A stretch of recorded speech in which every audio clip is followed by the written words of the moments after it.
So most of my videos end up being long form, which I like because I really like to get into the meat of what's going on with these things. But I realized I should put out some shorter videos that are easier to consume. So one of the things I'm going to try to do is put together like some sort of list videos, and this will be my first one. So this list is the top 5 things that Democrats have accused people connected to Trump of doing that they've actually done worse. So number 5 is going to be FARA violations. FARA means that you have to properly register as a foreign lobbyist if you are one. Paul Manafort, who was Trump's campaign manager, was charged with FARA violations by Bob Mueller. In the charge statement, it says that he worked with other groups. One of those groups ends up being the Podesta group. Who's the Podesta group? Well, that's the group that was founded by Hillary Clinton's campaign manager, John Podesta.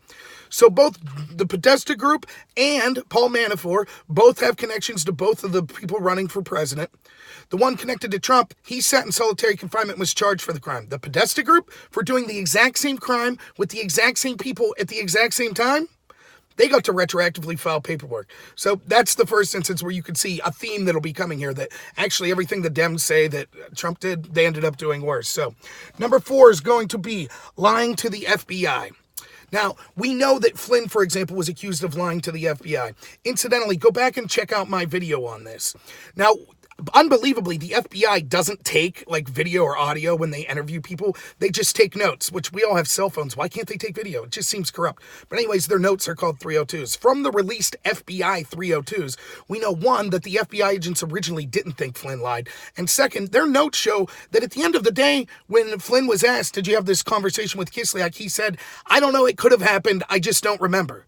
That's not a lie. But for the sake of argument, let's say that we say Flynn lied to the FBI.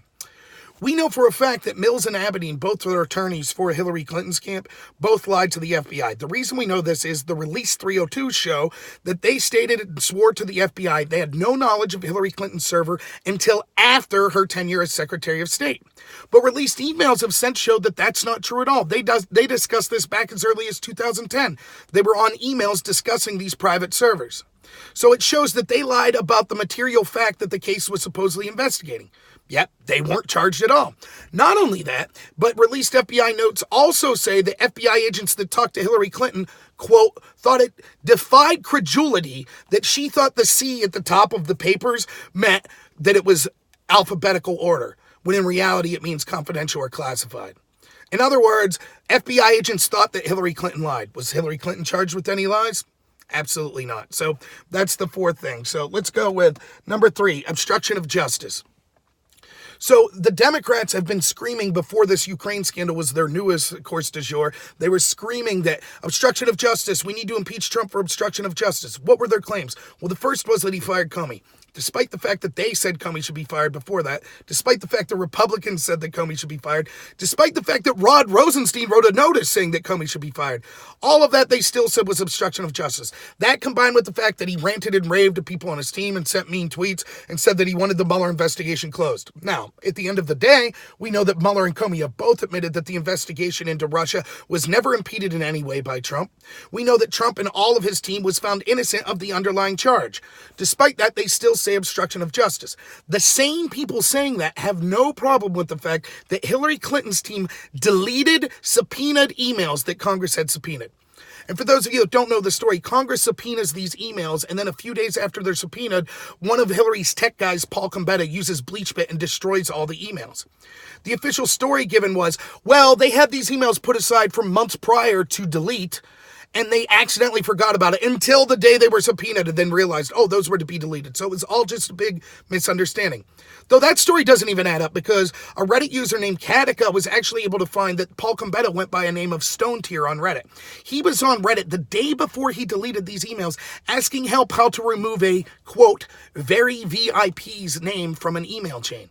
So it was clear that he sought to actively, even after the subpoenas, these weren't emails that he was going to delete anyways. Why would you be removing someone's name from an email chain if you're going to delete them anyways? They're in a pile to delete. Yet, Hillary Clinton's team that deleted subpoenaed emails never charged with obstruction of justice. It doesn't get more blatant than that, destroying evidence that could indict you. Where were the Democrats on that? Nope, that wasn't obstruction of them, but Trump's mean tweets were. Number 2, that's going to be getting assets from foreign agents to give you evidence into a crime of your political opponent. This is the big story that Trump's being accused of. He went to the Ukraine and tried to get evidence of crimes that were occurring through the Democrats' interference and soliciting interference in the 2016 election, or an investigation into Joe Biden, which I would argue is also soliciting interference in the 2016 election. It's just trying to bury evidence that would embarrass you instead of get evidence that would hurt your opponent. It's a horse apiece as far as I'm concerned. Nonetheless, they say that that's legal. I don't think it is. I think that's ridiculous, but that's their claim. They're saying it's bad. The problem is that we know that this is what Barack Obama's administration did, and the results of that went for a 3-year investigation into Trump and possible election interference that was seeking allies' assistance in the Five Eyes. It was getting dirt and evidence from people like Christopher Steele, from Downer, the Australian diplomat, from other people, other assets in the UK that they had working relationships with. We also know that it was using Kremlin-sourced information that they never verified to spy on people connected to Trump's campaign. In addition to that, we know that 3 senators actually wrote a more strongly worded letter that implied something that like aid might be taking out, even more so than what Trump's transcript did. In it, they basically said in May of 2018, hey, Ukraine, your country's doing really well economically and militaristically. We as the Democrats have supported that. However, we're disturbed to find out that you may stop giving evidence about Trump to the Mueller investigation. We strongly urge you to reconsider. Again, I don't think that's a crime, but that's a more severe instance of what they're accusing Trump of doing. So once more, we see everything they're accusing Trump of doing and now saying it's impeachable. When Obama did it, when the Democratic senators, Durbin, Menendez, and Leahy did it, they didn't have a problem with it. And so, drum roll please, the number one thing that the Democrats accused Trump of that they've done worse was, let me check my list here real quick, it's getting foreign interference to affect the 2016 election itself. This is what the big bombshell 3-year investigation into Trump was. Oh, he was soliciting, he was working with Russians. Schiff told us, I have seen the evidence that he was working with Russians to steal the election. Unfortunately, this was all a lie, as the Mueller report showed. Not only Trump, but no one connected to Trump was charged with doing anything illegal with Russia in the 2016 election. There was no conspiracy. There was nothing like that. Even the interference that Russia supposedly sent, there was only 2 things that Mueller reported. One was these trolls that were being posted on Pokemon Go and Facebook and Twitter. But we've now seen that a judge has since excoriated Mueller and said you have no proof that that was at the behest of the Russian government. It's just that the Democrats and the left are so xenophobic. They assume anyone who is a Russian must be under the thumb of Vladimir Putin. Sounds pretty xenophobic and possibly prejudicial to me. But nonetheless, that was the claim, and we had to leave no stone unturned in our efforts to investigate that.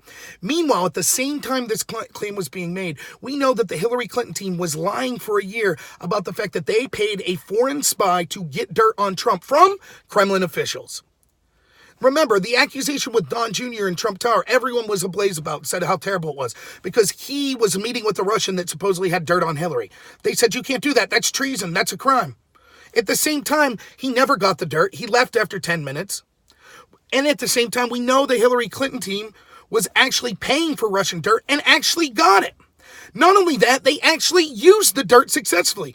It became the most significant piece of Russian interference, if we're to believe that that's where Christopher Steele got his information. This is the claim the Democrats are making.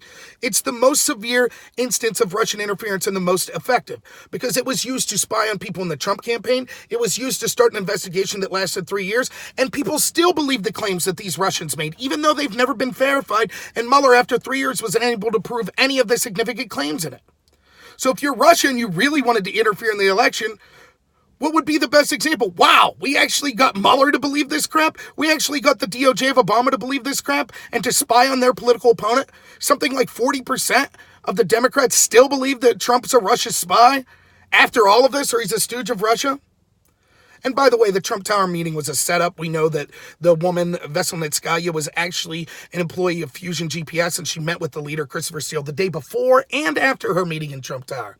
But nonetheless, the point is, the Democrats accused Trump of including with getting interference from foreign assets, but we know the Democrats were actually doing that with the Kremlin in a more severe way. Not only that, but check out my video from the other day that we actually have admissions from August of 2016, months before the election, that the Ukrainians were admitting publicly to the mainstream media, particularly the Financial Times, in the United States that, yes, we're interfering in the election. We hate Donald Trump's politics. Here's dirt that we have about Paul Manafort, and we'll continue to try to intervene and make sure that Trump doesn't win.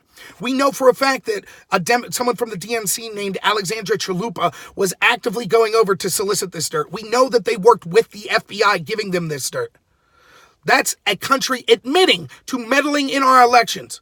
It doesn't get more blatant than that. The Democrats and the media have known about this for years, but they haven't said a word. So it just proves that all this hubbub and all the foaming at the mouth, it's disingenuous. They don't mind foreign interference. Now they're actually saying to investigate the foreign interference, particularly from the Ukraine, or to investigate in Australia to see the beginnings of the Russia investigation. That's a crime. They're saying, how dare you investigate the foreign interference that helped us?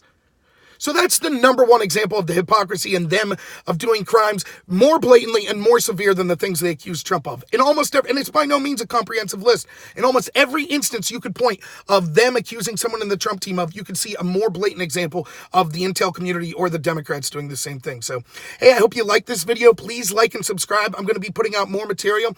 I'm going to try to start doing live streams every Wednesday, Thursday, Friday, and Saturday at 2:15 p.m. Eastern time. I know it's a weird time, but just the way me and my wife's work schedule works, that'll work best for me.